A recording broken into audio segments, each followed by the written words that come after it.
There are moments in history when the veil thins, not only between governments and the governed, but between matter and myth, between power and the metaphysical threads that secretly shape it. We often believe that spiritual matters exist far from the clutches of worldly rulers, imagining them as pure, unsullied waters flowing above the crude machinations of politics. But what if this is the most dangerous illusion of all? What if the same invisible gears that move tanks and treaties also pulse beneath incense-laced mantras, glossy self-help books, and the digital temples of modern spirituality? What if, in the shadows behind all of this, stands a figure, not just of geopolitical significance, but of symbolic weight, cloaked in the vestments of control? Vladimir Vladimirovich Putin, former KGB operative and current president of the Russian Federation, is not merely a man at the helm of a nuclear superpower. He is, in the strange mirror of the collective psyche, a cipher, an icon through which we might glimpse something deeper and far more unsettling: the convergence of control, mysticism, and the manipulation of meaning itself. His stoic gaze, crafted persona, and enigmatic proclamations often feel less like political gestures and more like incantations. Rituals of power directed not only at bodies, but at beliefs. In this strange, unfolding epoch, we are no longer only ruled by laws and armies, we are ruled by narratives. And these narratives are dressed up in spiritual robes, polished with language of awakening, sovereignty, and light. But often, behind this light is a colder sun, one that does not nourish, but blinds. It is not that Vladimir Putin himself is the architect of all spiritual deception, nor that he personally weaves the threads of global mystical confusion. Rather, he becomes a symbol, a living archetype of a wider machinery that seeks not to liberate the soul, but to reprogram it quietly in plain sight. The architecture of this spiritual machinery is not built of brick or steel, but of attention. It feeds on what we focus on, and more importantly, what we believe we're focusing on.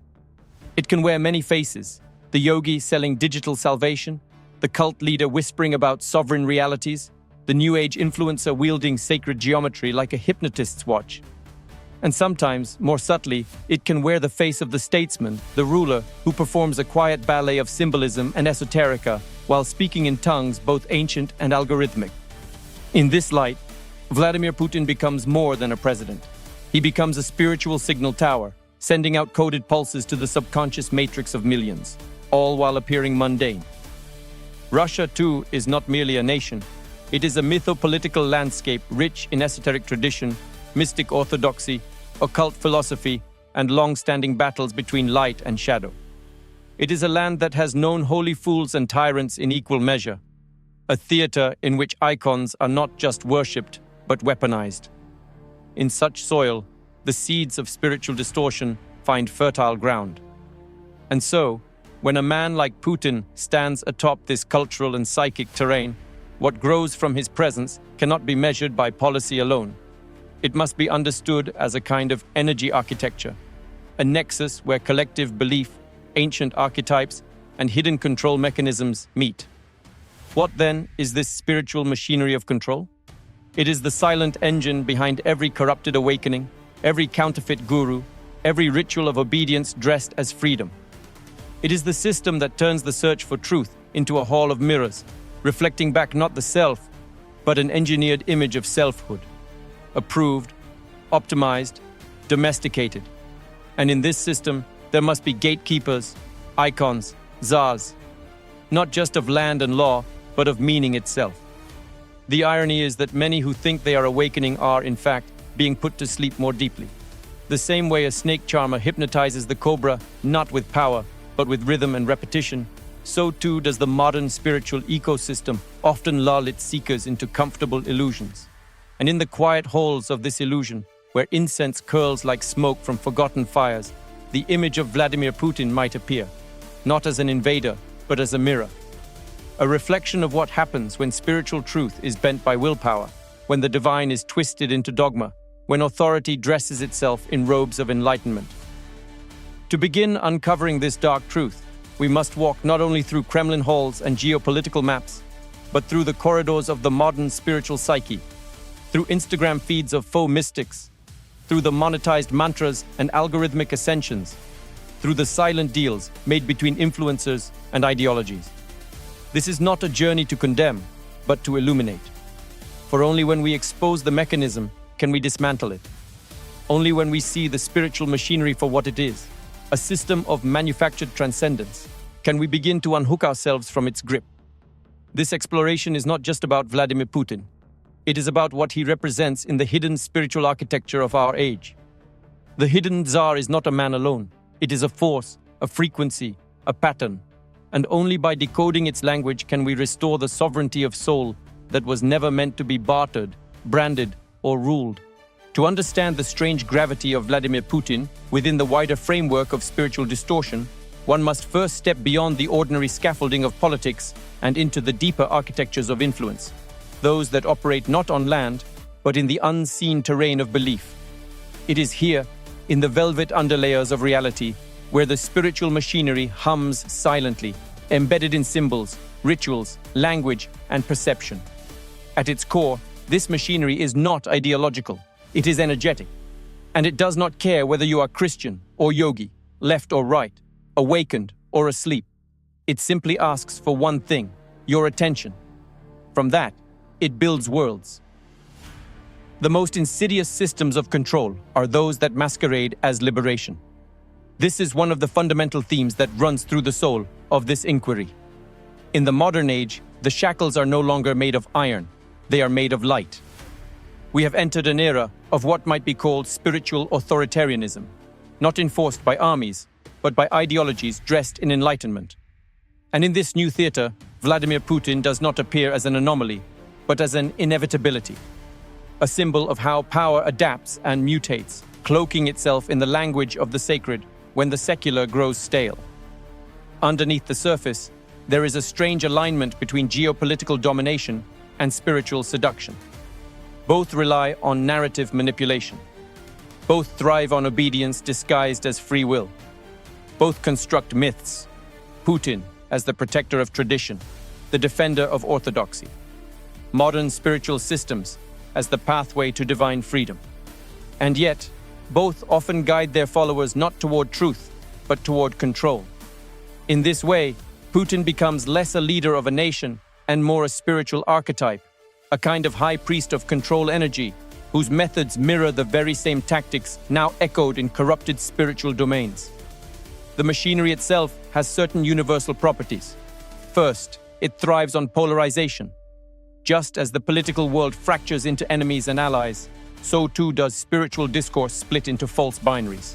Light workers versus shadow agents, awakened versus asleep, 5D consciousness versus low-vibe minds. This division creates a fertile breeding ground for manipulation. If you believe you're on the right side of spiritual evolution, you are far more likely to justify what you are told to believe, to accept the illusion as truth, so long as it is draped in divine language. Second, the machinery thrives on curated mythology. Putin has long crafted a mythos of strength, rebirth, and divine mission.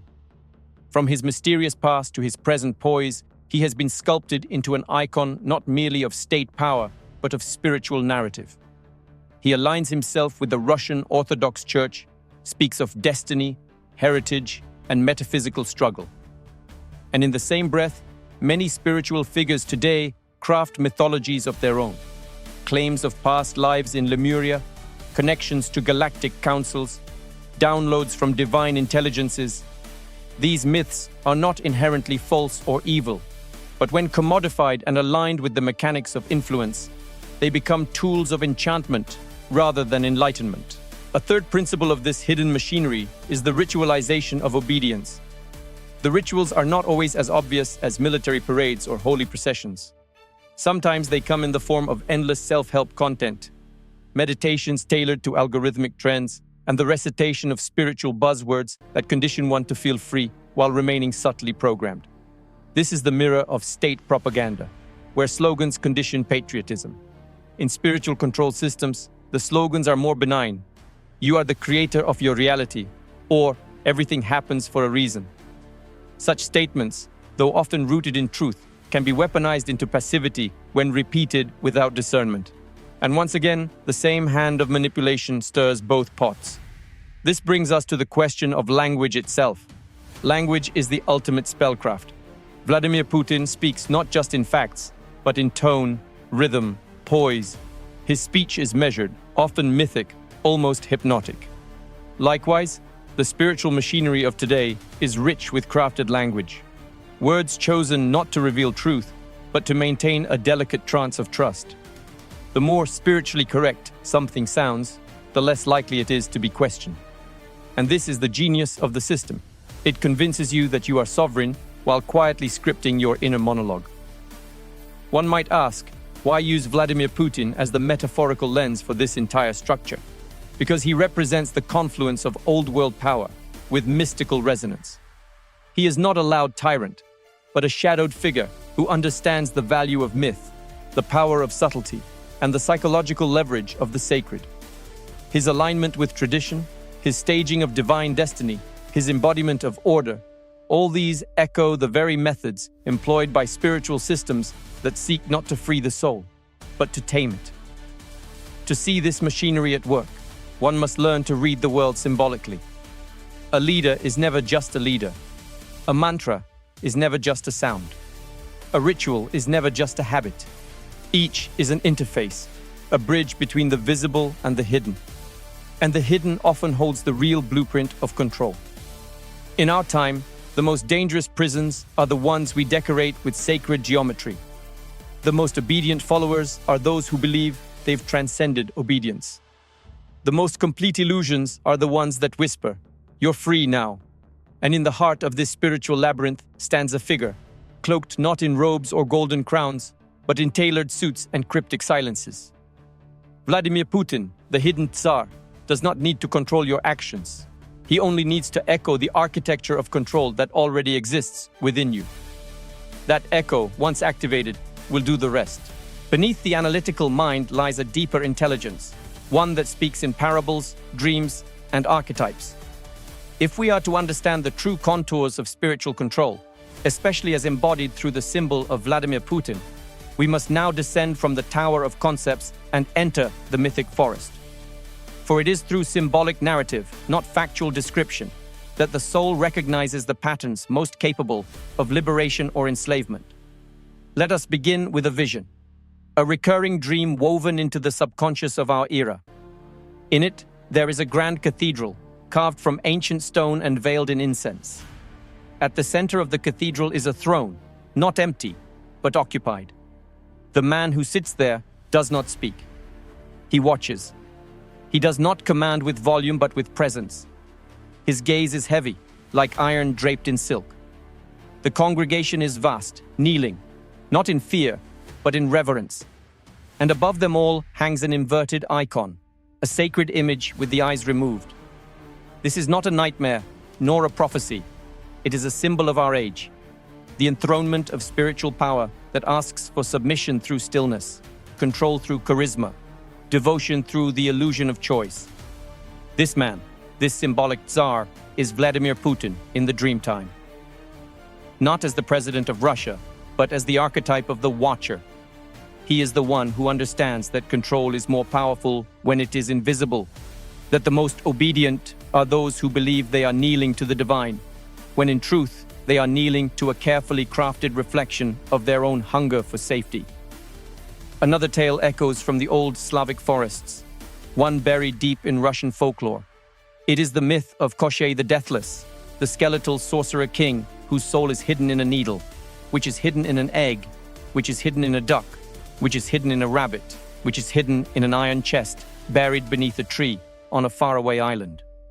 Koschei cannot die unless the chain of concealments is broken. He remains immortal because no one knows where the true source of his life is stored. Now see how eerily this mirrors the spiritual power structures of today.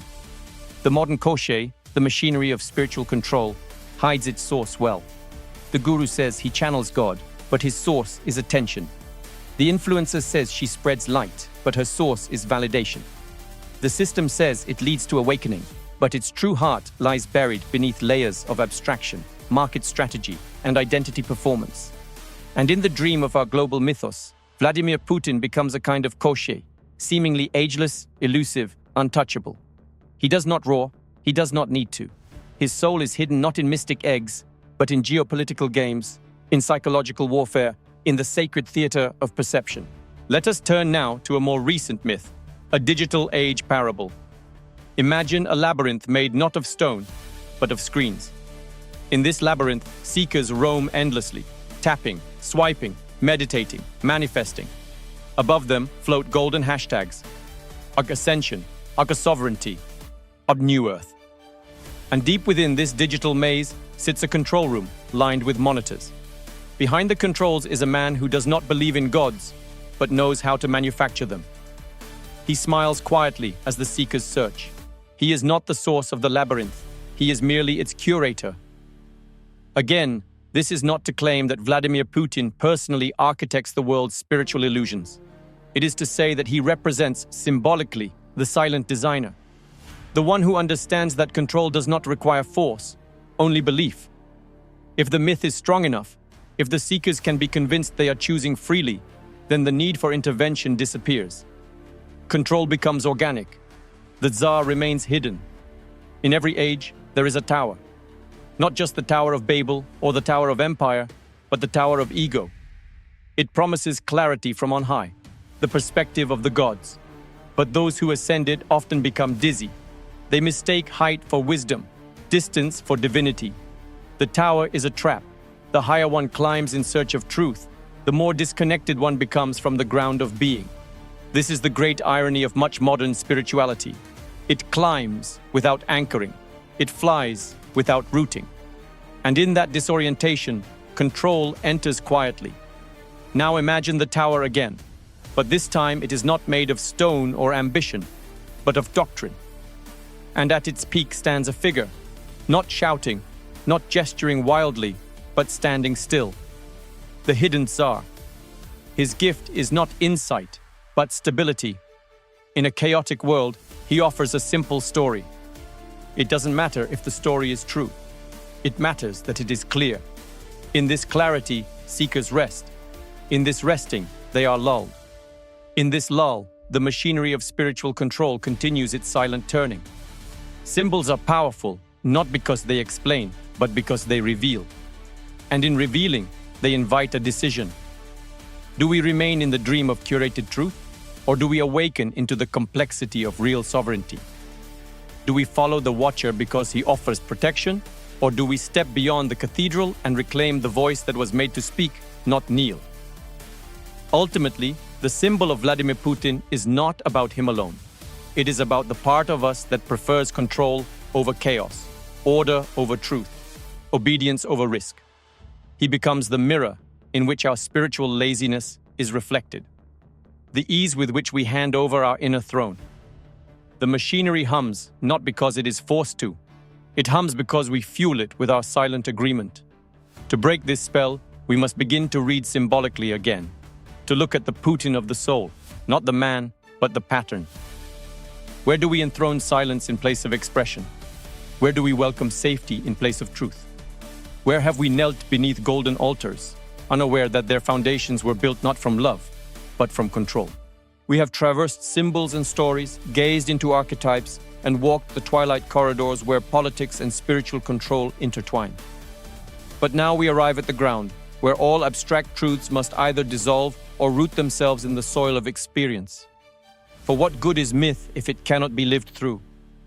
What power does symbolic insight hold if it cannot be applied to the real world, where choices are made, communities are shaped, and souls either awaken or drift back into dream? This section, then, is about return. A return from the cathedral and the tower, back into the quiet spaces of daily life where the spiritual machinery continues its work. On social media feeds, in self-help language, in the rituals we've adopted unconsciously, in the influences and icons we've allowed to define what awakening means. The first great implication of this exploration is recognition, not just in the intellectual sense, but in the way a child recognizes their own reflection in a mirror for the first time. When you begin to see control in spiritual packaging, not as a rare corruption, but as a common structure, you become dangerous to the machinery. You begin to pull at its threads. You begin to ask, who benefits from this teaching? What is being asked of me, subtly or overtly? Does this practice return me to my power? Or does it make me dependent on a system, a brand, a teacher, a story? When we recognize how spiritual authority is modeled, we see that the symbolic Tsar doesn't only live in the Kremlin, he lives in every voice that offers safety at the cost of sovereignty. He lives in any spiritual framework that demands allegiance without critical thought. He lives in the part of us that seeks certainty more than authenticity. Putin, in the metaphorical sense, becomes a mask for this mechanism, a familiar face upon which we can project the structure of unseen domination. And so, the work becomes inner first. We must ask, where have I installed a throne in my own mind? Who or what have I placed upon it?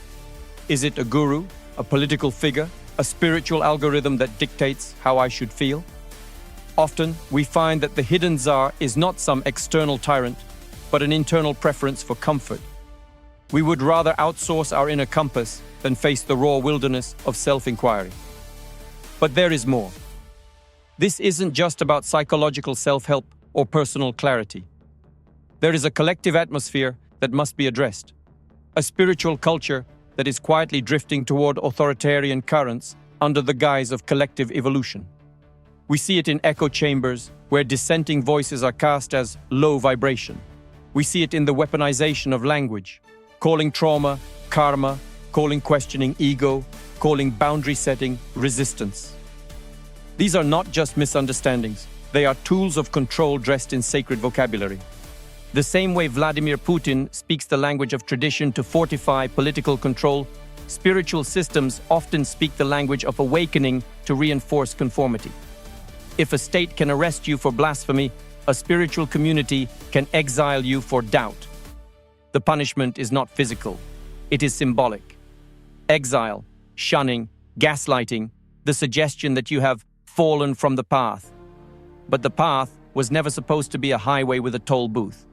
It was meant to be a forest, wild and uncharted, where each step revealed a new truth. So what then does real spiritual sovereignty look like in this context? It begins when we stop seeking icons and start cultivating presence, when we choose questions over creeds, when we engage with practices not because they promise light, but because they root us into truth. This means less glamour and more grit, less spectacle and more silence. It means unfollowing the voices that enchant but never empower. It means walking away from the digital temples that sell transcendence in packages of 10 sessions or 9-step programs. But sovereignty is not isolation. The hidden Tsar thrives on fragmentation, on isolated seekers who feel powerless to change the system. The real antidote is conscious communion, spiritual spaces that are not built around leaders, but around shared inquiry. Circles, not stages. Dialogues, not decrees. A revolution in how we gather, how we teach, and how we evolve together. In this sense, the real-world implications become revolutionary, not in the sense of toppling governments, but in toppling the internal governments we have allowed to form within us. Dismantling the programs that say, only this teacher has the answers, or only this lineage holds the key. These programs are just as rigid, just as disempowering as any authoritarian regime. And just like those regimes, they collapse when we stop believing in their mythology. Another implication lies in how we consume and share information. The hidden Tsar of control thrives on uncritical sharing, memes of spiritual wisdom, quotes that seem profound but are subtly coded with passivity or dependence. When we repost without presence, we become messengers for the machinery. We must slow down, read, reflect, ask, who is speaking here? And what are they asking me to accept? Finally, we must examine how we teach and how we lead. If you are a guide, a mentor, a healer, a mystic, what structure does your work create? Are you encouraging sovereignty, or are you accidentally becoming the new Tsar in your students' minds? The goal is not to avoid influence entirely, that is impossible, but to ensure that influence always points back to the student's own inner compass. To decentralize power, to make ourselves obsolete as leaders, by helping others remember they never needed one. In the end, the machinery cannot run without our consent. It requires subtle agreement, consistent attention, and the slow erosion of self-trust. But every time we question, every time we step away from the comfortable current, every time we take the slower path of real presence, we short-circuit the machine. The Hidden Tsar loses his throne not by revolution but by remembrance. We do not need to fight him. We only need to stop feeding him our devotion. There comes a moment in every great unraveling when the threads no longer hold. The fabric of illusion, once intricate, mesmerizing, authoritative, begins to fray under the weight of awareness. What was once mistaken for spiritual authority now reveals itself as theater. What once echoed with sacredness now sounds like strategy. And as the veil falls, we are left not with despair, but with a choice. A sacred, trembling choice. This is where our journey arrives, not with answers wrapped in gold, but with a mirror held up to the soul. In it, we no longer see Vladimir Putin as merely the man behind the curtain, nor the spiritual systems as accidental distortions. We see something older, more primordial, the eternal tension between sovereignty and submission, between inner truth and outer authority, between the call to awaken and the seduction to follow. Throughout this exploration, Putin has been our emblem, not as the villain, not as the savior, but as the archetype, the Hidden Tsar. Not a tyrant by title alone, but a psychic force that lives within the world and within us. He is the icon of control by symbol, domination by story, obedience by fearless poise. He represents the cold, composed current that flows through every empire, physical or spiritual, whose architecture rests on the belief that someone else knows better, that we are not enough, that enlightenment, like approval, must come from without. But the deeper truth is this: the most profound control systems are not enforced, they are adopted, not through violence, but through seduction, not by declaring war on the soul, but by whispering into its hunger. You want peace? Here is a doctrine. You want safety? Here is a master. You want awakening? Here is a program. This is how the Hidden Tsar rules, not by breaking down the doors, but by convincing you to hand him the keys. And yet, even now, even here, this story is not without redemption. To awaken from this machinery is not to rage against it. It is to see it clearly and then step aside. To reclaim your gaze from the hypnotic spectacle. To release the need for icons.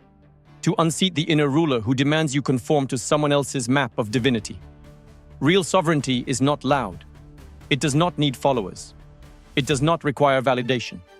It arrives quietly, like the breath you forgot you were breathing, the silence behind all mantras, the pulse beneath the armor. The way out is not war, it is presence. To sit with yourself not as a seeker, but as a being, not striving, not branding, not climbing, but being. In that stillness, the spell begins to break, and you realize that no system, no influencer, no geopolitical archetype, not even the Hidden Tsar, has access to what already lives in you. This transformation is not glamorous. It will not be live-streamed. There are no hashtags for it. It looks like solitude, like confusion, like walking away from the crowd. It looks like holding paradox in your hands without needing to explain it, like praying not to be saved, but to see. It looks like tearing down every altar that told you who to be and planting in its place a garden that does not need to impress anyone. In the broader scope of human history, perhaps Vladimir Putin is just another chapter in the long story of power, control, and myth.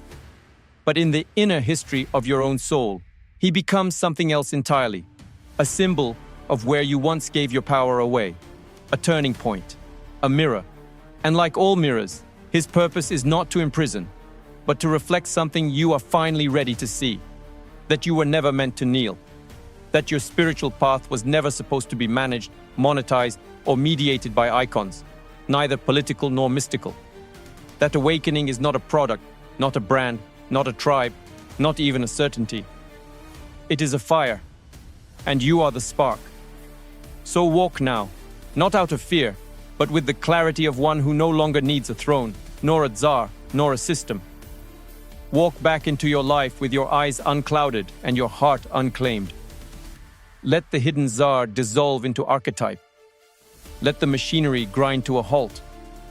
And let the sacred revolution begin, Not on stages, but in stillness. Not through rebellion, but through remembrance. The throne was always yours, but you were never meant to sit on it. You were meant to dance around it, barefoot, laughing, wild. And in that sacred dance, no one, not even the Tsar, can hold your soul again.